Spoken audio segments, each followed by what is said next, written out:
Have you ever found yourself, I don't know, doom scrolling at 2 in the morning, looking at the state of the world, the wars, the politics, all of it, and just thinking, this is it. We are just careening off a cliff. Oh, absolutely. It's that feeling that history is just one long, chaotic accident. Right. A series of bad decisions made by people who, I don't know, didn't drink enough coffee.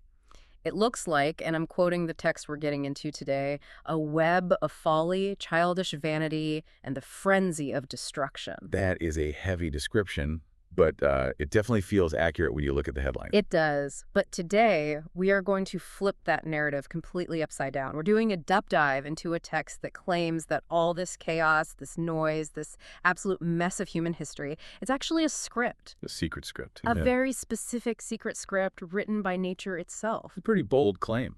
It is. We're looking at an essay from 1784 by Immanuel Kant called Idea of a Universal History from a Cosmopolitan Point of View. And before you tune out because you hear the name Kant... And think of those dense, impossible textbooks. Exactly. Stick with us, because this is different. It really is. I mean, most people know Kant as the metaphysics guy, the professor in Königsberg who famously almost never traveled, just sitting in his study, mapping out the rigid structures of the human mind. Very abstract stuff. Right.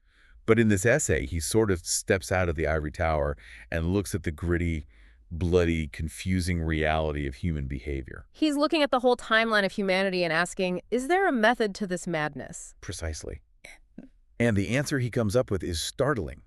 He argues that despite our free will and despite how unpredictable we all think we are, nature has a, quote, secret plan for the human species. And here's the kicker, right? It uses our absolute worst traits to get us there. That's the part that just hooks you. It hooked me completely. The idea that our greed, our ego, our competitiveness, the stuff we usually try to hide, are actually the fuel for progress. It's so counterintuitive. We usually think progress comes from our virtues, being good.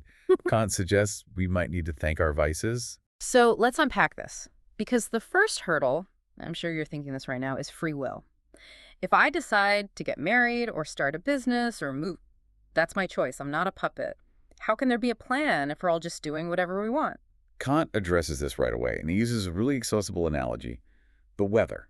The weather. Think about it. If you look at the weather day to day, what do you see? It's fickle, it rains, then it's sunny, then the wind changes. It seems totally inconstant, random. Right, feels like chaos. But if you zoom out and look at the weather over a year or a decade, those fluctuations, they balance out. There are patterns. The rivers keep flowing, the plants keep growing. There's a constant natural law under the erratic surface. Okay, so the individual days are chaotic, but the system itself is stable. Exactly. And he applies the same logic to demographics. He talks about marriages, births, and deaths. These seem like the most deeply personal, free choices a human can make. You don't get married because of a statistic. Hopefully not. Hopefully, you get married because you fell in love. But if you look at the annual statistics of a large country, those free choices become mathematically predictable. They follow constant natural laws, just like the weather. It's a bit like psychohistory from Asimov's foundation. You can't predict the individual, but you can predict the masses. Precisely.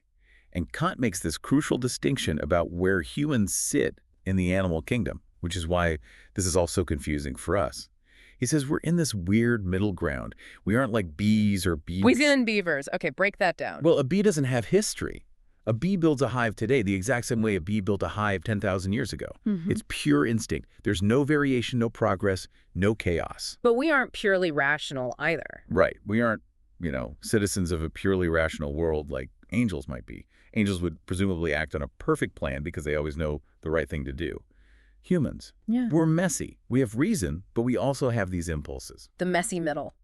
Too smart for instinct, not smart enough for perfection. Which is why Kant argues, if you look at individual lives, you just can't find the plan. It's a mess. So he says philosophers have to give up on the individual and look at the species. Nature's plan is just too big for one life. It takes generations to unfold. And this brings us to a point in the text that I found kind of rude, but also really compelling. Kant talks about nature's parsimony, her stinginess. It's a great phrase. He really leans into it. He points out that nature gave the bull horns, she gave the lion claws, the dog fangs. A sheep gets a worm coat. What did we get? Nothing. We got nothing. We're born naked, soft, and defenseless. And Kant argues this stinginess was completely intentional. Nature didn't want man to be guided by instinct. She didn't want things to be easy. She wanted him to produce everything out of himself. His shelter, his defense, his entertainment, his character. It all had to be his own work. It's the ultimate pull yourself up by your bootstraps argument. Nature wanted us to claim credit for our survival, but only for what we built ourselves. It's about self-esteem. Kant suggests nature wants us to reach a point where we can look back and say, I did this. This is my merit. If we had claws and fur, surviving would be easy, but it wouldn't be an achievement. But there's a really dark side to this generational progress, isn't there? Because if the plan takes thousands of years, what about the people living in year 100 or year 500? That's the tragic part. And Kant acknowledges this mystery. He says it appears that earlier generations are toiling away solely to build a stage for the later ones. It feels like a pyramid scheme. In a way, it is. The ancestors build the building, they lay the foundation, they frame the walls, but only the descendants generations down the line get the happiness of actually living in the finished house. That feels incredibly unfair, to just be a stepping stone for someone else's utopia. It does. But Kant says it's necessary. If the goal is the full development of the species' capacities, art, science, governance, reason, that simply can't happen in one lifetime. It requires a relay race of enlightenment, handing the baton from one generation to the next. So we're the builders. Hopefully our great-great-grandchildren get to be the tenants. But here's the big question. What is the engine driving this? Why do we keep building and improving? Why don't we just sit around, eat fruit, and relax? This is my favorite concept in the entire essay. The engine of progress isn't our desire to be good. It's not our desire to help the future. It's what Kant calls unsocial sociability. Unsocial sociability. It's such a great oxymoron. Break that down for us. Okay, so it describes this fundamental tension in human nature. On one hand, we have an inclination to socialize. We want to join society because we feel more human, more capable when we're part of a whole. We want to be liked. That's the sociable part. But then there's the unsocial part. Right. The tendency to isolate ourselves, the part of us that wants to bend everything to our own will. We expect resistance from others because we know we resist others. We are competitive, vain, jealous, and greedy. And usually we're told those are bad things. Don't be greedy, don't be vain, play nice. But Kant completely flips the script here. He does. He runs a thought experiment. He imagines what humans would be like without this antagonism. He uses this image of an Arcadian shepherd life. I'm picturing people lounging in a meadow, playing flutes, eating grapes. Exactly. Imagine perfect harmony, contentment, mutual love. Everyone is nice. Everyone agrees.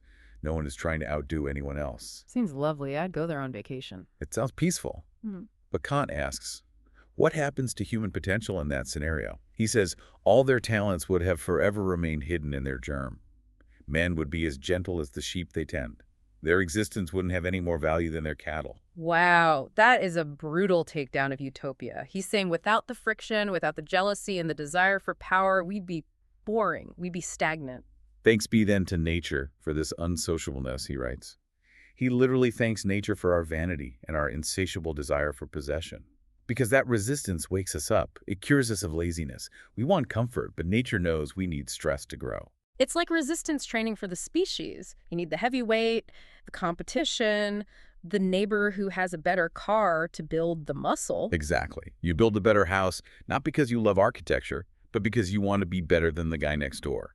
And in doing so, architecture advances. So our vices drive civilization. But if we all just ran around being greedy and competitive, wouldn't we just kill each other? We would. And that friction pushes us toward what Kant calls the greatest practical problem for the human race. All this competition needs a container so we don't destroy ourselves. And that container is civil society. Right. We need a society that can balance two opposing things. Maximum freedom, so we can compete and strive and be unsocial, but with exact limits and laws so that my freedom doesn't destroy your freedom. He uses a fantastic analogy here about trees in a forest. Yes, this visual really sticks with you. He says, look at trees that grow in the open, in isolation. They shoot out branches however they want, they sprawl, and they grow stunted and crooked. Because nothing is stopping them from just spreading out lazily. Exactly. Yeah. But trees in a forest, because they are crowded by others, they can't spread out sideways. They have to seek the light above them. They grow straight and tall to survive the competition. So social discipline, The pressure of living near others, the fact that I can't just do whatever I want, actually makes us street. It creates culture, art, and order. We become better because we're constrained. Precisely. But, and there's always a but, with Kant creating this perfect civil constitution, this perfect forest, is incredibly hard.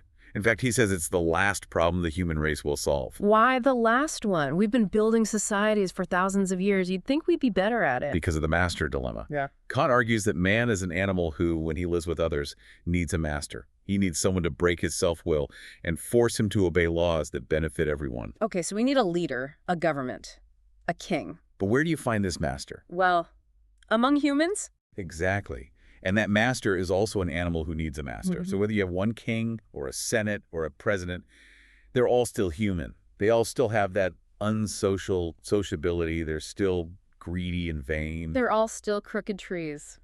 Kant writes one of the most famous lines in philosophy here. Out of such crooked material as man is made of, nothing can be hammered quite straight. That is so humbling. And honestly, it explains so much about politics. We keep looking for the perfect leader or the perfect system, but Kant is saying, guys, the bricks we are building with are broken. Right. It forces us to accept an approximation of justice rather than a perfect solution. We can't build a perfect straight wall with crooked timber, but Kant doesn't stop at the border of the nation. He scales this whole problem up to the entire world. This is where it gets really relevant to right now. He talks about how nations interact with each other. Yes, he argues that nations are currently in the same state that individuals used to be in before they had laws, a state of lawless freedom. Nations are like savages towards one another. It's the Wild West on a global scale. There's no world police that can actually force a superpower to do something it doesn't want to do. Exactly. Which brings us back to the mechanism of progress. If nature uses our individual greed to create society, does she use war to create something bigger? That is a terrifying thought. It is, but that is the argument. Kant says wars, standing armies, national debts, these are the unsocial sociability of the global stage. They are miserable. They cause devastation. But they are the mechanism nature uses. How does war create progress? It seems like it just destroys everything we built. Kant argues that the sheer exhaustion of war, the economic damage, the instability, eventually it just becomes too much. It pushes states toward a breaking point where they're forced to do what individuals did, give up their brutal, lawless freedom, and enter a federation of nations. A fetus amphiction. It sounds a lot like the United Nations or the European Union. It's the blueprint for them. Kant sees a future where security is guaranteed not by a nation's own army, but by a united power and the decision of a common will under law. He predicts that we'll eventually get tired of blowing each other up because it's just too expensive and too painful. But he's realistic about where we are. He implies we aren't there yet. No. He makes a really interesting distinction here. He says we are cultivated by art and science. We have iPhones and operas. We are civilized by politeness and social decorum. We know which fork to use, but we are not yet moralized. Wait, distinguish that for me. What's the difference between civilized and moralized? Civilization is the external stuff, manners, honor, looking the part. It's playing nice. Morality is the internal disposition to actually do good for the sake of good.